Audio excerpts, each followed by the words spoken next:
creamy baked mac and cheese. My way. My current way. My regular phone mic works, so I don't need my mic. On top of that, it's also acting up, so hey, I'll just talk to you guys and see how this sounds. The baked mac and cheese I've been making for 2 Thanksgivings, 1 New Year's party for the fam, and they love it. Just recently, I've been giving it to a bunch of people to see what they think about it. They think it tastes great. As I made it more and more and ate it more and more and made changes, I also started to like it. At first, I thought there's too much Gouda. Normally, people don't add this much Gouda, especially smoked. A little bit, I'm still thinking about the flavor of it and changing it, but for now, this is what you guys get. Just a note.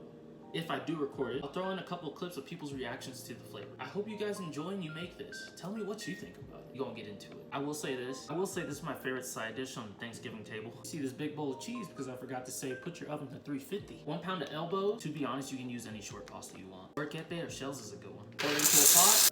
Put water in it and boil. Real quick, I'm showing you the process of how I would make this without recording. Prep it all and then cook the pasta if you want. Boil this until it's fully cooked. Season heavy, mac and cheese. If you want to taste the pasta, heavily seasoning the water, eternally seasons the mac. Even though it's mostly about the cheese sauce. It will help with seasoning the whole thing though. I'm not using the pasta water, so don't worry. Taste the water. If it's too salty, sure. Lightly salty, no. You want in the middle. Don't forget to mix it. Then go to the cheeses. I'm gonna measure it over there. I do 4 cheeses. Keep in mind with my mac and cheese, I'm not making a lot of money right now. I'm trying to get as much flavor as possible, but also making it affordable. So as this video goes and as you think of improvements for this mac and cheese, keep in mind I'm trying to keep it affordable, not cheap.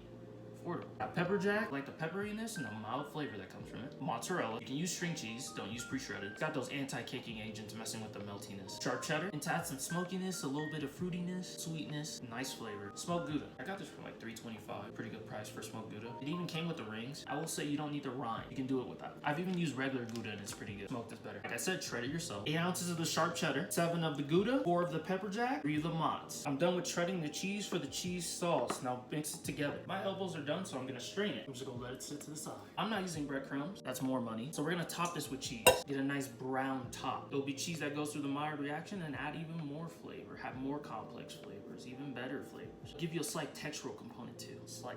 Going by a ratio of 2-2-1-1. Not cheddar and Gouda, cheddar and pepper jack. I find when you go that much Gouda on top, it overpowers the cheeses a little bit. I just tasted it and interpreted it that way. Cheddar, pepper jack, mozzarella, Gouda. All by ounces. Half cup, 4th cup. Mix your topping cheeses together. 60 grams or half a cup of all-purpose flour. I'm making a roux. Use it for gumbos. They do it for cheese sauce. Do it for soups. I'll follow that and use it to thicken my cheese sauce. Some people break the rule, but I'm gonna follow it. Been working. Not gonna change it. Maybe in the future. You follow an equal ratio of flour to butter. That means half a cup of butter. Measures different in grams.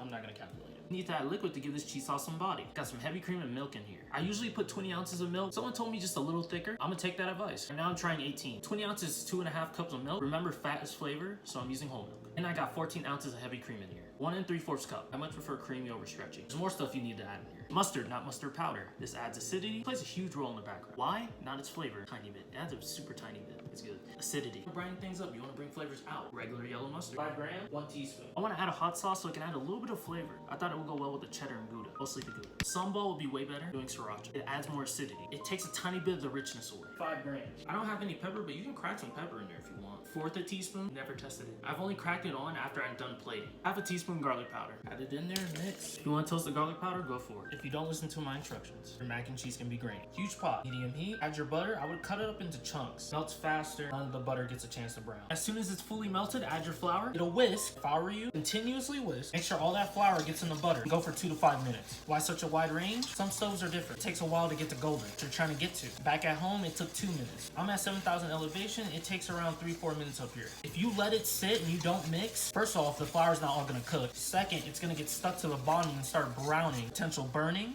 or grittiness, pretty much letting it form its own structure. And once you pick it up, it's just gonna be grainy. Once you pick it up, it's gonna be its own little kind of debris in there. If you're a chef, maybe you know more than me and you can stir every now and then. Golden. It's not a dark golden, but you know what I mean. It took me 5 minutes. Slowly stream in your milk. If you don't listen to this, it'll be grainy. I see a lot of chefs do this technique. I see a lot of cooks that I trust do this. And then I see other people not do this and just pour it all in. Do your research. If you want to just pour it all in and not do this is a bit tiring. See if it really works. I'm gonna do this technique and follow what the chefs do. And I am at the end of it. The garlic powder and the mustard and sriracha will get stuck at the bottom. Just scoop that out. That is waste to me if you don't do that. Get you a handful of cheese and throw that in. Just whisk. You don't have to do it super fast. As soon as it's melted, next batch. Keep doing it until your cheese for your sauce is fully melted and all gone. If you want, go a handful and a half. Just remember, for the time you're not stirring, it's cooking at the bottom. It's getting stuck. That's why I tell you to continuously do it. All your cheese is gone, add the pasta. Mix the coat. Take your baking dish, I'm using a casserole dish, and pour it in there. If you want a cheesy snack, put a lid on this, have the side, and just take your finger and go like that. Top it with your cheese, your topping cheese. Throw this in the oven, bake 18 to 25 minutes. I'm going 20.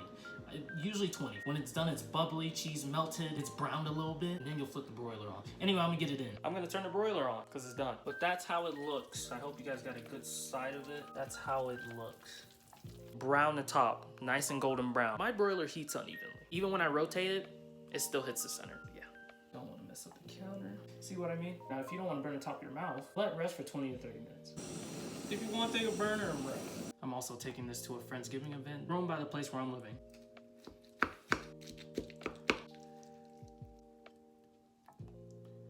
God, look at that. Should have waited a little bit longer. It's a little too creamy. There you go. And this is my take on